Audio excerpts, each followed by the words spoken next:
What's up, guys? Welcome back to another video. So I think right now is a good time to do a quick update walk around of the car.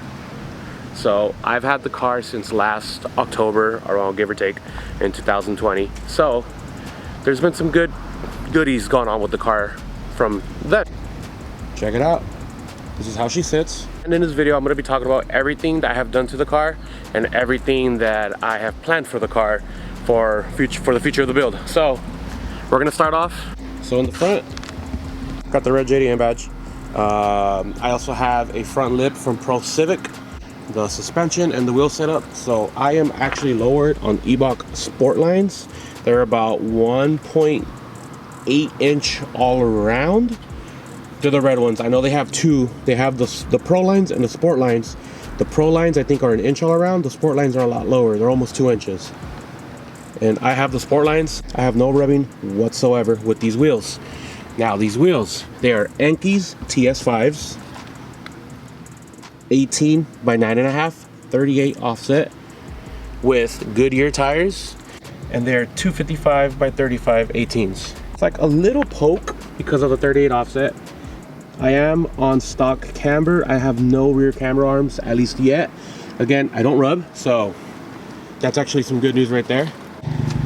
I also have Jets vinyls, overlay, chrome delete. That just needed to go for sure.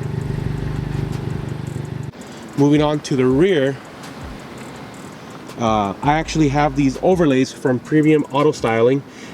So you get this black strip right here. You also have the red overlay. They have a different set where it's like all red, or you just get the black. I got the combo, so it actually gives the rear a little bit more of an aggressive look. I think it looks really good. In the rear, I do have the Rv6 Catted exhaust. I almost opted for the Greddy SP Supreme, but then I found out that Rv6 was having an exhaust that was being produced for the 10th gen, so I waited for that. I am not disappointed. Going to underneath the hood, 271 intake. I have the street version that didn't require a tune. I'm gonna be upgrading to the race version to give it a bigger, to see if there's a difference. I need to do that right there. But yeah, 271 intake. I ended up getting some eBay splash guards, side panel covers. So you got one on that side, and you got one on that side. Normally they don't come with the car, but with this, I think it just gave the hood just a little bit better looks. Looking in right here, there you go. That is not my stock downpipe. I actually am running the Rv6 Catted Downpipe with the Rv6 Frontpipe, comboed with my Rv6 exhaust.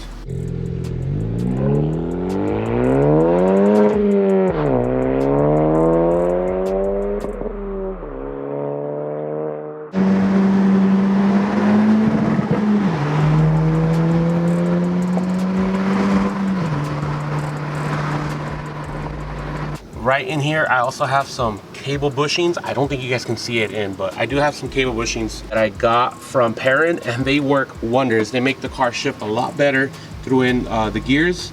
So I am still missing a turbo inlet piping that I'm looking into getting, and I'm also missing an intercooler that I'm looking into getting, but I'm gonna give more information on that later in the video. Moving on to the interior.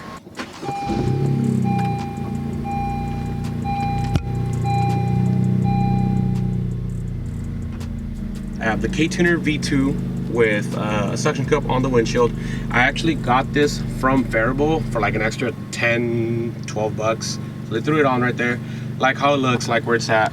Cable just runs down from the OB2 port all the way up right here. Doesn't bug me one bit. Red JDM badges in here as well. I got a couple carbon fiber accents that I got from Amazon, and they were maybe about 15 bucks for these two, because these two came in a pair. This one was by itself. You can get it without the SI logo as well. I ended up also getting some carbon fiber style air vent covers. So I got one right here, got one in the middle, as you guys can see that. And I also have one right over there. Again, all that was bought on Amazon. You do have more of different styles there, but I feel like that was the perfect style to have in this car. You also have a lot more. So like you can also get this in carbon fiber, you can also get this in carbon fiber, but I feel like that just would have been too much overload. You can also get this right here, like it would have been a little too much. Moving on over here, I got a little from Jet's Vinyl. I also got a carbon fiber overlay right here as well. I got the Poco low profile shift knob from Acuity. This actually made shifting feel a lot shorter. So because it sits a lot lower, it feels like I have a short shifter, which I don't have one in the car yet. But shifting does feel a lot better. It engages into the gears, it is weighted, and it feels great. I also don't have the Honda hack. I'm not planning on getting it because I feel like it does slow down the infotainment system, considering I don't need it since I have the V2 right up there. And then these are my settings right here. I made a video of it. That's what I run right there. I am running the Phereable off-the-shelf tune. It has map 1, map 2, and map 3. As of right now, I am hanging out to map 2, which is about 21 PSI. So it's good for like 220 horsepower and like 260 foot-pounds of torque, which is just a good amount. Map 3, I believe it's like 335 horse and about 270 torque, which pretty crazy. But with map 2, I feel like it's perfect. I haven't had any clutch slippage, at least not yet.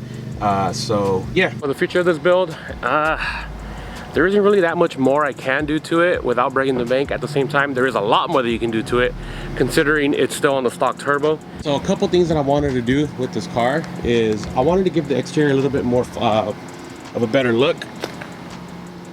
So for exterior wise, I'm looking into getting the side skirt. I don't know if I'm going to go with HFP or I don't know if I'm going to get a side splitter. I don't know yet.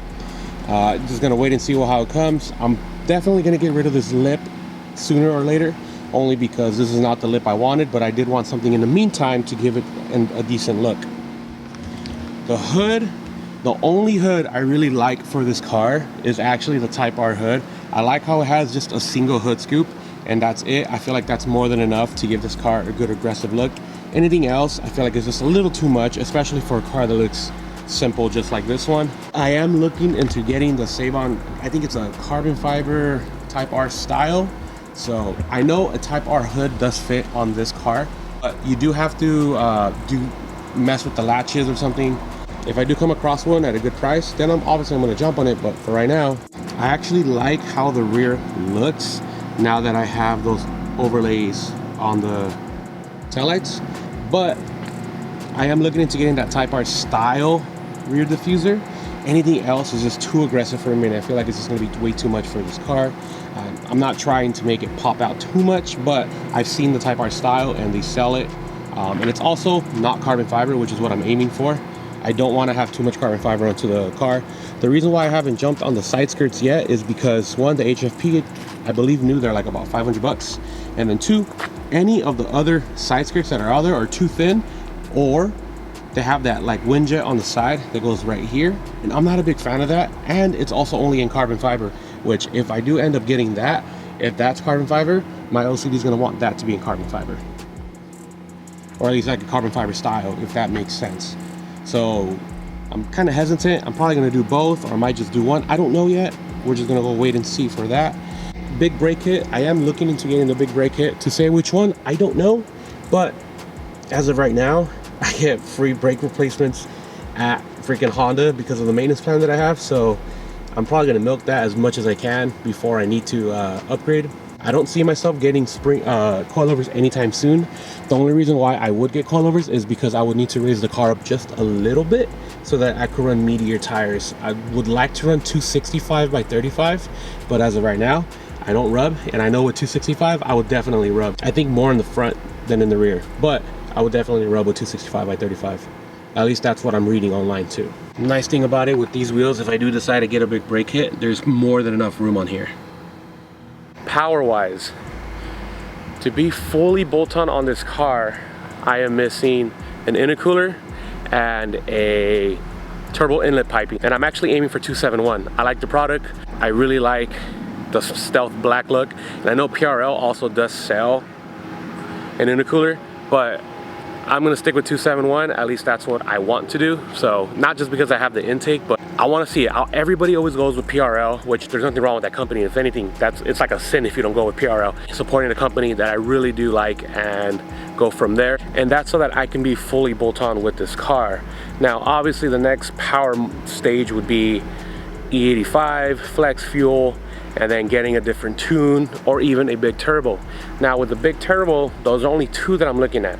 It's a 271 W2 turbo or the Rv6. As of right now, that is just not the top of the to-do list because I still am on stock clutch, and I would need to obviously upgrade the clutch before I do that. The only two clutches that I would recommend for myself to get, the ACT and the Type R retrofit, which are probably the most expensive ones out there. I want to say the Type R retrofit is about, give or take, like 1,300 to 1,400 bucks, maybe a little bit more depending on where you're from and like how shipping is. The ACT is just like right around 1,000. So obviously you have competition, you have Greddy, you have Action Clutch and a bunch of other brands, but those are the only two that I've heard that people have had amazing quality from. And to beat the Type R clutch, it has similar to OEM feel, so I might as well just be aiming for that one. And also, it's like the next city over. It's like a 10-minute drive for me from his shop, so from Emmanuel K20s. So that would be pretty cool. Wanting to do the grill mesh delete, which would be taking this off right here, but that's gonna happen once I get the intercooler, so I can pretty much do two birds with one stone. I don't feel like really I need to do that right now, considering I have a baby stock intercooler, which, you know, it's coming along really well. That's what my vision is with this car.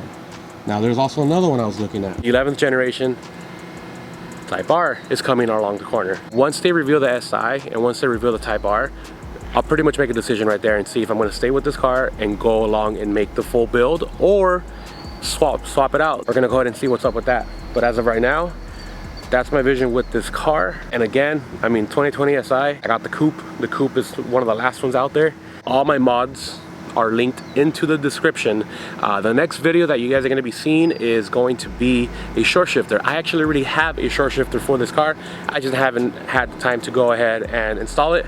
I actually ended up getting Torque Solution short shifter, so it's not just an adapter. You don't replace the entire assembly, but you do replace majority of the parts, and I didn't just get that. I got like a shifter rocker cable, I got base bushings, I got a couple other things. So, and it also sits, I believe, an inch lower, so it should be good. Anyways, watch out for that video, and I will see you guys in another one. You guys have a good day.